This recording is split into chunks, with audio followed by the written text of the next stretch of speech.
Mr. Ogoro sat on a wooden bench outside his small old house. The paint on the walls had peeled off, and the roof leaked when it rained. He looked at the dusty road in front of him, thinking deeply. People passed by, but no one stopped to greet him. Things had truly changed.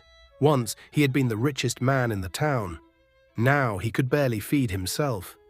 Many years ago, Mr. Ogoro had big dreams. He wanted to open an electronics shop in the heart of the small African town where he lived. But he had no money. So he went around begging for help.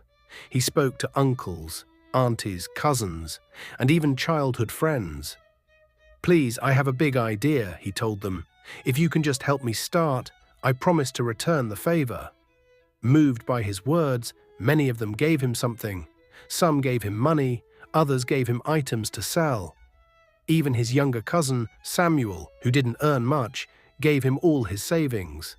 His best friend, Timi, even borrowed money from his own mother just to support Ogoro's dream. With their help, Ogoro opened his shop. At first, business was slow, but over time, things picked up. People trusted him and started buying from him regularly. He sold phones, radios, and even small generators. Money began to flow in. Soon he opened another shop in a nearby town, then another. As his wealth grew, so did his pride. When those who helped him came around, he acted like he didn't know them. He would say, "I'm busy," or "I don't have time for small talk." He changed his phone number and moved into a big house with a high fence. If anyone managed to reach him, he would say, "I made it on my own."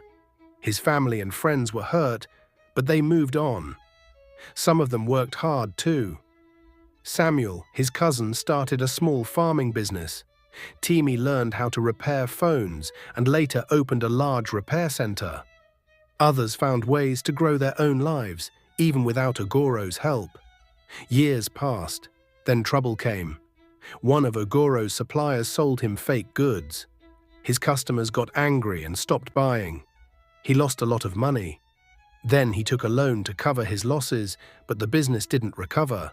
He tried to sell his shops, but no one wanted to buy. Slowly, his wealth disappeared.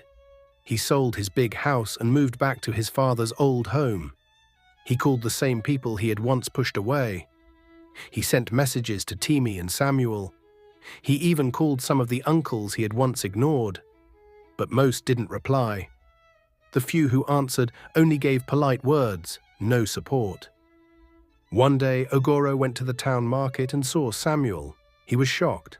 Samuel now owned several shops. He even had workers wearing uniforms. Samuel looked healthy, confident, and happy. Samuel saw Ogoro and walked up to him with a smile. "Good afternoon, Brother Ogoro." Ogoro lowered his head in shame. "Samuel, I'm sorry for everything. I was proud. I forgot where I came from." Samuel nodded.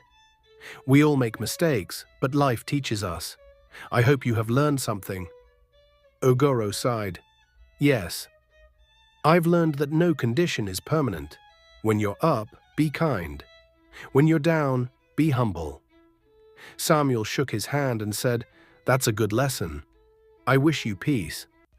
As Samuel walked away, Ogoro sat down under a tree nearby. He had lost his wealth, but he had found wisdom. Maybe, just maybe, that was worth something too.